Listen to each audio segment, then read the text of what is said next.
አለቀሰና አባቱ አና አሽታቁ ኢላ ኢብኒ አለ ልጄ ይናፍቀኛል አይመጣም አለ ልጄ። ብዙ ሰው የአባት እናት ኺድማ ምን ይመስለዋል? ከኛ ውስጥ ካለህ ተውባርክ ቤት ኪራይ የምከፍልላቸው እኔ ነኝ አለ። የሰራተኛ የምከፍለው እኔ ነው አለ። ሁሉ ነገር እኔ ነኝ አለ። ይሄን አይደለም ይፈልጉት። አንዴ ሚገርም ፍርድ ቤት ላይ ተከሰተ አለ። ሚገርም ቃዲ የገረመው ፍርድ ቤት መጥቶ አባት ልጄ በወር ይሄን ያክል ብር ሊሰጠኝ በእጁ ይዞ ሊሰጠኝ ፍረድልኝ አሉት ቃዲው። አላህ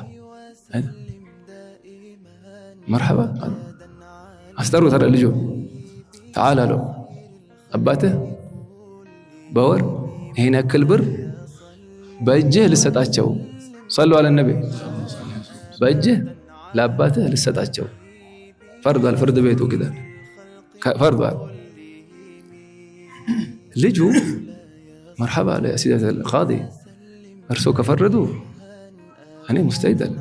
ግን የገረመኝ አለ አቢ ለይሰ ሙሕታጅ አለው እቺ ሚላትን ብር አባቴ ያስፈልገው ማቃለው አለው አለ ብር ግን ስላዘዝከኝ እኔ ሙስተዒድ አለ።